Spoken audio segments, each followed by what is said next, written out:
શું મિત્રો આપને વારંવાર ગેસની તકલીફ થાય છે, એસિડિટીની સમસ્યા સર્જાય છે, વારંવાર છે થાકનો અનુભવ થાય છે, પેટ નિયમિત સાફ નથી આવતું, શરીરમાં છે, પેટમાં છે એ ભાર લાગે છે, તો આ બધી સમસ્યા છે એ સામાન્ય નથી, પરંતુ ક્યાંક ને ક્યાંક પાચન ખરાબ હોવાના સંકેતો છે.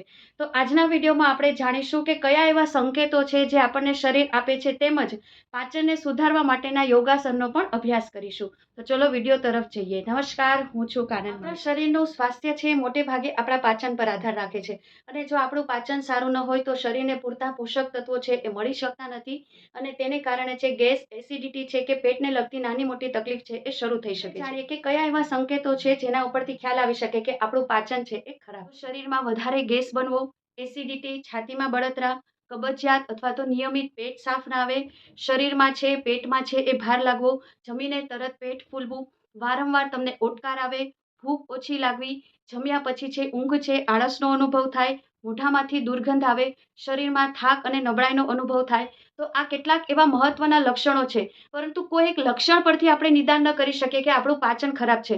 પરંતુ આમાંના કોઈ પણ લક્ષણો તમને વારંવાર દેખાતા હોય, શરીરમાં વધારે વખત રહેતા હોય, તો તમારે આના ઉપર આગળ જવું પડે, કારણ શોધવું પડે, અને તમારે ડોક્ટરની સલાહ છે એ પણ ચોક્કસથી લેવી પડે. સૌથી પહેલું આસન છે વજ્રાસન. આ એકમાત્ર આસન છે કે જે આપણે જમ્યા પછી છે તરત કરી શકીએ છીએ. ઘણા લોકોને ગોઠણની તકલીફ હોય, વળી ન શકતા હોય, તો તમારે આ આસન છે નથી કરવાનું. મેં અગાઉ ઘણા બધા વિડીયોઝ બનાવેલા છે, તેમાં મુદ્રાનો ઉલ્લેખ કર્યો છે, તે તમારે વાયુ મુદ્રાનો અભ્યાસ છે કરવાનો છે. હવે આપણે બધી રીતે સરળ બને એ રીતે જોઈએ. તો સૌથી પહેલા પગ સીધા છે, તમારે એક પછી એક પગને વાળવાના છે. હું તમને સાઈડમાંથી બતાવું. જો બંને પગ તમે વાળ્યા. હવે બને તો છાતી છે આ રીતે નહીં, પીઠ, કમર, ગરદન સીધી રાખવાની, અને શ્વાસ પૂરી રીતે લઈ શકાય રીતે શ્વાસ ભરવાનો અને છોડવાનો.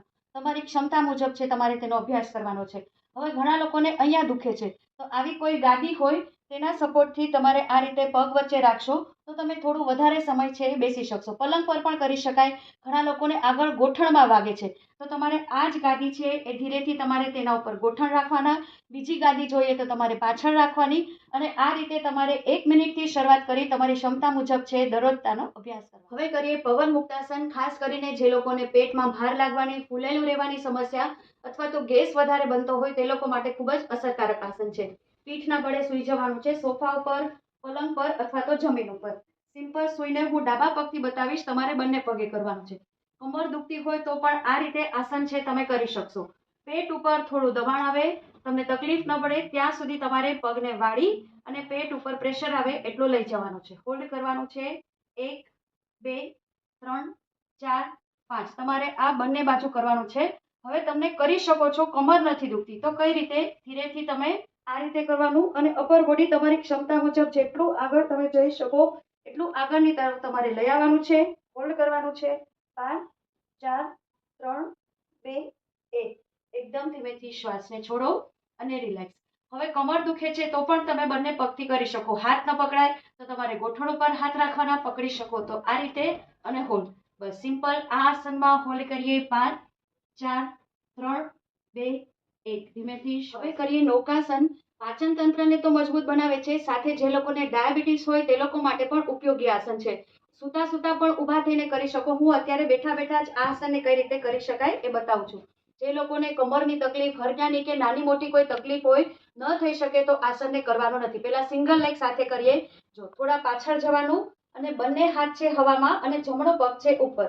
તમારા અહીંયા એક્ઝેક્ટ આ મસલ્સ છે આ સ્નાયુઓ ઉપર કામ કરશે, અને એક નજર સાથે હોલ્ડ કરીએ. 1, 2, 3, 4, 5. રહી શકો એટલું જ રહેવાનું. ધીરેથી શ્વાસ ભરો, શ્વાસ છોડી normal breath in, breath out. 5, 4, 3, 2, 1. આ તમારે વધુ વખત કરવાનું.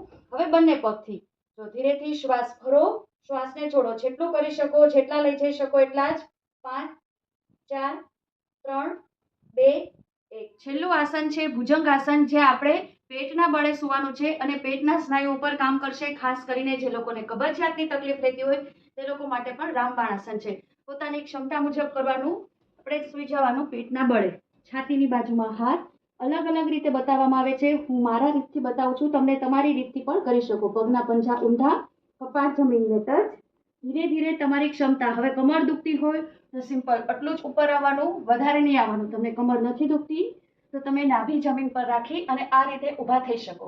ઉપરની તરફ જોઈ શકાય તો જોવાનું. 10, 9, 8 7 6 5 4 3 2 1 શ્વાસ છોડો.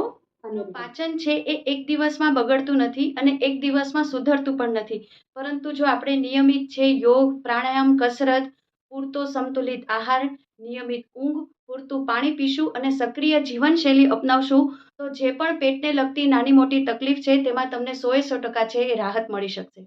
આશા રાખું છું આ વિડીયો આપને પસંદ પડ્યો હશે. ફરી મળીએ નવા વિષય સાથે. ત્યાં સુધી રજા લઉં. નમસ્કાર.